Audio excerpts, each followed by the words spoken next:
everybody, welcome back to my channel. I'm Magical Jill, and today I'm with my husband Jay, and we're going to be talking about how the Sailor Moon Crystal era movies like Sailor Moon Eternal and Sailor Moon Cosmos have something extremely frustrating about them. Yeah, and that's the fact that there is really no physical media around these movies. Now, before someone says, now hold on, yes there is, what we're talking about is with the dub. Yeah, with the English dub. Yes, and again, there's always people who bring up, why do you bring up the English dub or why do you bring up America? That's where we live. So, that's the language that we primarily speak and understand. And we also prefer the English dub over the Japanese. Yeah, not because it's better, but just because I don't understand it. I don't speak Japanese. But a lot of fans do want to enjoy anime, shocker, in the language that they speak. Yeah. Or are native to. Yeah. And something frustrating with Eternal and Cosmos is that there really is no Blu-ray or DVD or anything for those for English-speaking fans officially, even though there is for everything else. Yeah, there was for Season 1, Season 2, Season 3. Like, everything right up to the movies was all Blu-ray on physical with really cool releases. They had cool pictures in them. They had really cool boxes. It was really awesome. And then nothing for the movies because Netflix now has the rights to that, and I just find it extremely disappointing that you can't own the movies anymore like you want to, and you have reasons as to why you would want to. Yep, and we'll hop into those in a minute, but first, Jill, we have a question of the day, which is... what is your favorite Sailor Moon movie and why? It can be from the 90s version of the show, and it could be from Crystal. I don't care either way. Just, I want to know what your favorite Sailor Moon movie is, because I think that's really fun. Before we get into the rest of the video, I hope you guys subscribe and leave a comment down below. Also, stick around to the end, because I definitely want to tell you guys about this new discount code that I have for my shop. So don't miss out on it. Yay! For me, a lot of this comes down to one, media preservation. I understand that you are going to be able to go on a streaming service and watch whatever. There's always been something, I'm sure you've encountered at least once, that so-and-so lost the rights to whatever. You know, it happened with the Friday the 13th horror movies, you know, where there was a legal battle. It's happened with Netflix, where different shows have been pulled off Netflix, put on different things. The Office was moved from Netflix to Peacock. It actually, by the way, one thing I was reading about that I find interesting is it's one of the reasons why the Deke and then later the Cloverway dub didn't get the final parts of the original Sailor Moon was because of rights issues with Naoko leaving her publisher, there being bad terms there. And the point that I'm getting at with this is that rights issues can affect a lot of things, but at the end of the day, it also really affects your access to media. If there is some kind of dispute of the rights of Sailor Moon in the future, you know what can't happen? They can't send someone to our house and take our seasons of the 90s show. Exactly, yeah. Because we can watch those over and over again, however many times we want. We don't have to wait for buffering in between. It sounds great, it looks great, and we don't have to scroll through a streaming service for it. Well, and even with your sounds great and looks great, there are measurable ways to look at this. There's a reason people call them like audio files and video files. There are people who are very passionate about this, but streaming quality, streaming 1080p, is not the same as Blu-ray 1080p. No. Streaming 4K is not the same as 4K Blu-ray or 4K UHD. Now, the point of this is that, one, people want to be able to have this on their shelf.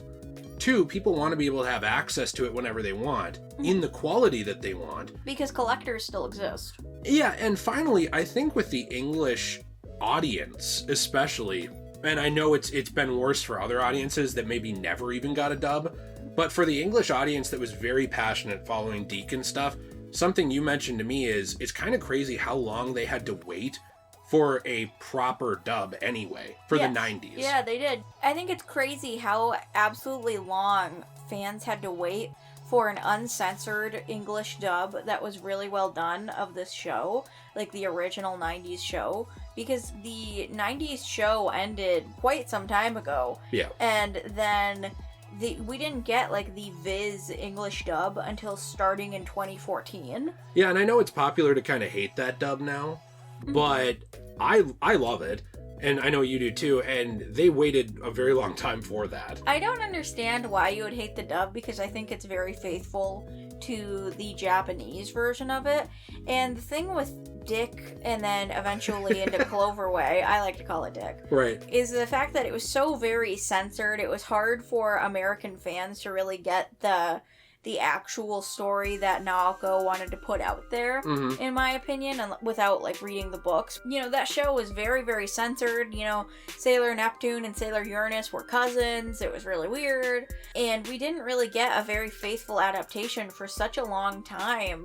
And then the Viz dub finally came about, and you're able to own everything up until this point. You're able to own all of the Sailor Moon 90s show with the Viz dub, all of the movies, all of Sailor Moon Crystal's TV seasons. Even all the manga, by the way. All of the manga, all in English, all physically, right up until Sailor Moon Eternal and Sailor Moon Cosmos movies. Yeah, and once again, by the way, it's worth mentioning that it is basically a yo-yo effect on the fans, because here's what really happened. Not only did fans wait that long for a dub that was faithful to the original, whether you like the voice acting, any of that, irrelevant to the discussion. People were waiting for a uncensored dub.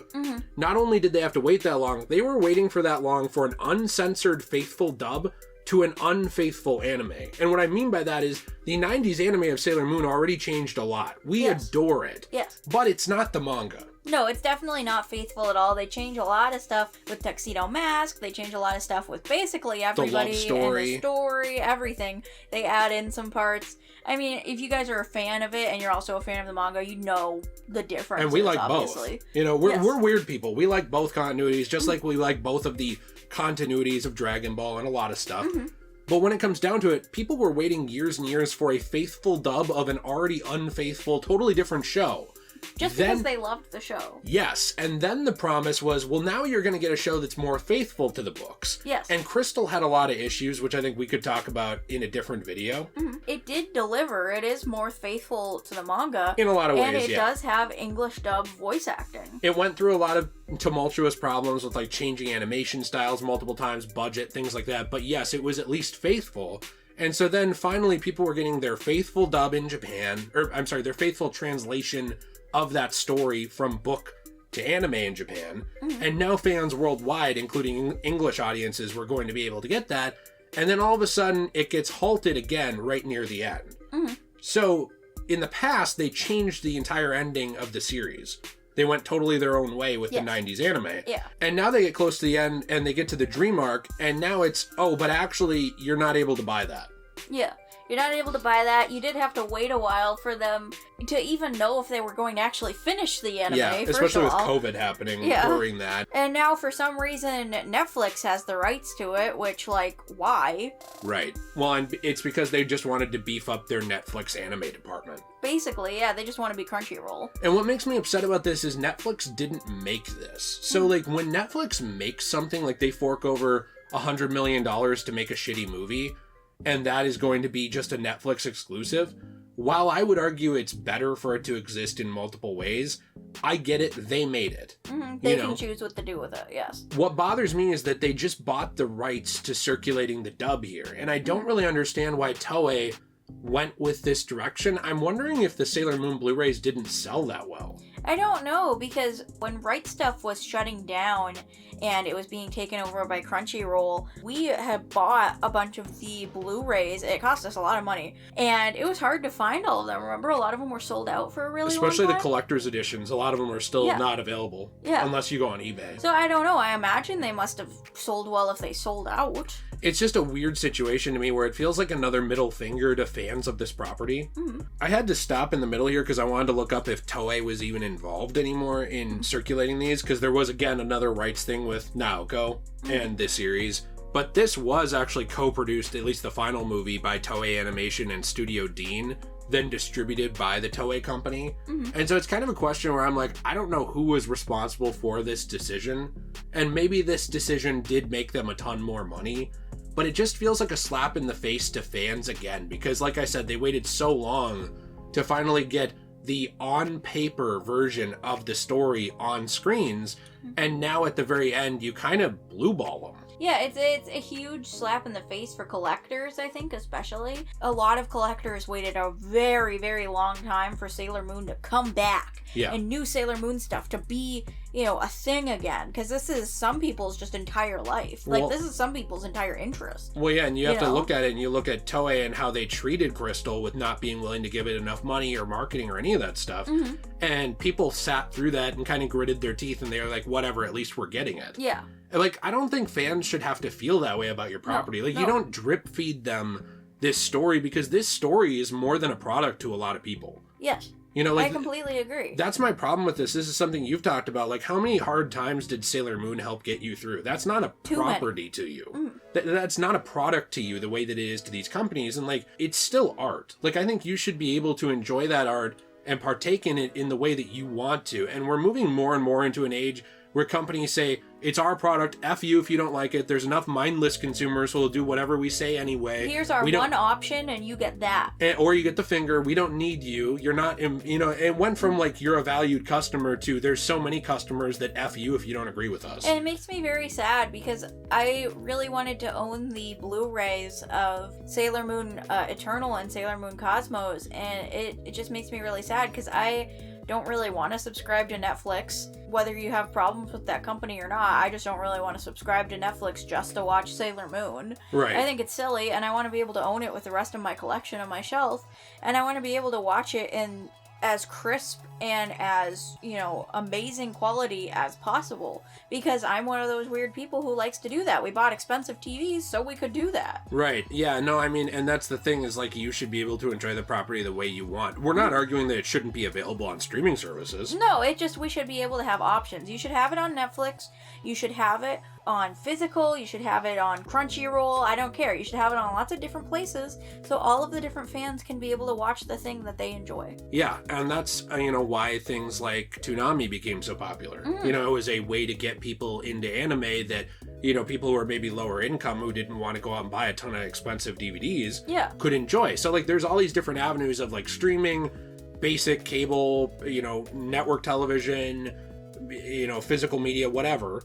And those things should all be options for your property that fit the property the best. And obviously, this doesn't fit the property the best when every single release up until this point got a physical release. I think more fans should be angry about the fact that it kind of feels like Netflix is just monopolying our special thing. Monopolizing, but yes, you're absolutely right. And it makes me sad. I think more people should be upset about the fact that they are not getting options anymore as a consumer, and this is happening with more things than just Sailor Moon.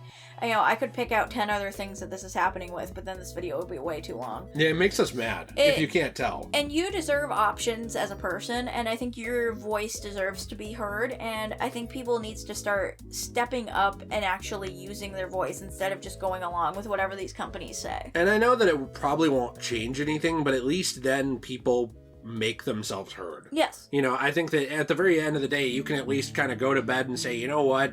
I know obviously this is not like the biggest world issue ever, but this bothered me. I said something about it. If everybody else doesn't agree, whatever, at least I said what I actually thought. Yeah, I completely agree. And I think that there's some kind of merit and value to that.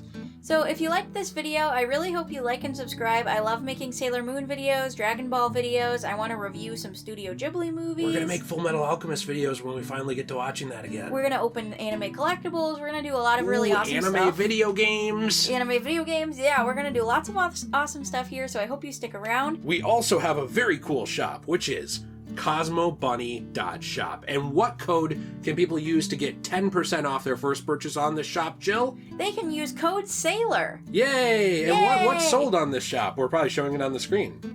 Well, first of all, I sell a lot of handmade beaded jewelry, which I really love. I hand paint some of it. It's really special to me. But one of my favorite things that I make is I create resin coasters and resin ashtrays and resin keychains while using recycled manga or recycled comic books that couldn't be sold in stores because they were too damaged. And I put clippings of them in the resin to preserve them and make really awesome stuff.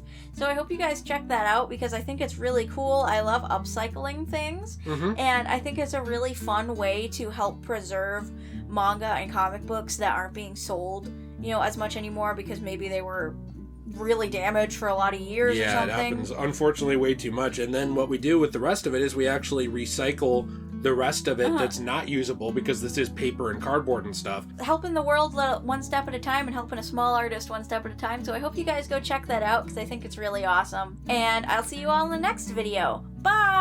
Bye!